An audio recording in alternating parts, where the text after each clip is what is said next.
Assalamualaikum warahmatullahi wabarakatuh. Saya Alfikromah Hafiza dari kelompok 1 ingin menjelaskan tentang materi pertumbuhan fisik beserta hukum dan teori perkembangan. Pengertian pertumbuhan fisik adalah perubahan pada struktur tubuh manusia yang terjadi sejak masih dalam kandungan hingga ia dewasa. Proses pertumbuhannya adalah menjadi panjang, pertumbuhan vertikal, dan menjadi tebal atau lebar, pertumbuhan horizontal dalam suatu proporsi bentuk tubuh.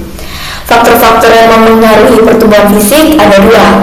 Yang pertama, faktor bawaan, faktor genetik yang diturunkan dari orang tua. Kemudian faktor lingkungan atau asupan nutrisi, kesehatan, dan aktivitas fisik. Kemudian hukum-hukum pertumbuhan fisik. Yang pertama, hukum pertumbuhan umum. Pertumbuhan fisik terjadi secara bertahap, berurutan, dan tidak dapat diulangi. Hukum diferensiasi, pertumbuhan fisik terjadi secara teratur dari yang sederhana ke yang kompleks. Kemudian yang ketiga, hukum irama. Pertumbuhan fisik terjadi secara teratur dengan siklus naik dan turun. Yang terakhir, hukum arah. Pertumbuhan fisik terjadi dari atas ke bawah, dari dalam keluar, dan dari pusat ke tepi. Kemudian teori-teori pertumbuhan fisik ada tiga. Yang pertama, teori maturasi. Pertumbuhan fisik terjadi secara otomatis sesuai dengan kematangan yang telah ditentukan secara genetik. Kedua, teori belajar. Pertumbuhan fisik dipengaruhi oleh pengalaman dan interaksi dengan lingkungan. Terakhir, teori interaksi. Pertumbuhan fisik dipengaruhi oleh interaksi antara faktor bawaan dan lingkungan. Pengaruh pertumbuhan fisik terhadap perkembangan.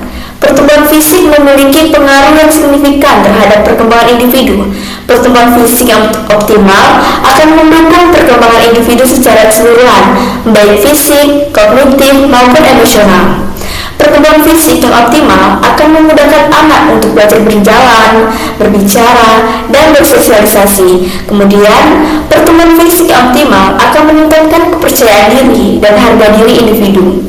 Lalu yang terakhir, pertumbuhan fisik yang optimal akan mengurangi risiko terjadinya gangguan kesehatan. Lalu kesimpulan dari materi yang telah saya bawakan adalah pertumbuhan fisik adalah salah satu aspek penting dalam perkembangan individu. Pertumbuhan fisik yang optimal akan mendukung perkembangan individu secara keseluruhan.